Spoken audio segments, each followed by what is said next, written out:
আমি আজকের এই প্রোগ্রামটা আমার বাংলার মানুষের এবং বাংলার মাটিকে সমর্পণ করছি। আজকের এই দিনটি আমি মনে করি আমাদের সকলের কাছে এক ঐতিহাসিক দিন।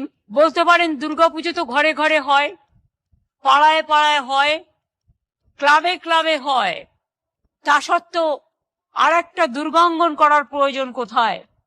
প্রয়োজন এই কারণে, যেটা আমাদের জাতীয় উৎসব হিসেবে ইউনেস্কোর কাছ থেকে আমরা যে সম্মান পেয়েছি, সেই সম্মানটাকে সংরক্ষিত রাখার জন্য আজকের দিন এবং ভবিষ্যৎ প্রজন্মের জন্য এই দুর্গা অঙ্গন 365 দিনই আপনারা দেখতে পাবেন।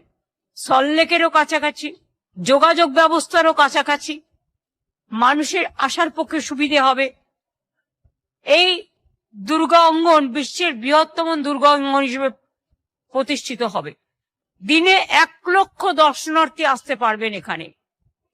365 দিনই এখানে মা দুর্গা পুজোর নিত্য আঙ্গিনা হবে এবং আমাদের 365 দিনই আপনারা মা দুর্গা দর্শন করার সুযোগ পাবেন এবং নানা রকম সাংস্কৃতিক প্রোগ্রাম দেখতে সুযোগ পাবেন।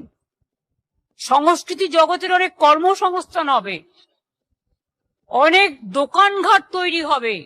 সেই দুর্গা অঙ্গন হবে বাংলার সাংস্কৃতিক ও আধ্যাত্মিক সেই মিলনস্থল, সাংস্কৃতিক মিলনস্থল, যা দেশ বিদেশের লক্ষ লক্ষ পর্যটকদের কাছে বাংলার শিল্প, বাংলার সংস্কৃতি, বাংলার বৈচিত্র্যের মধ্যে ঐক্য, সেটাকেও তুলে ধরবে।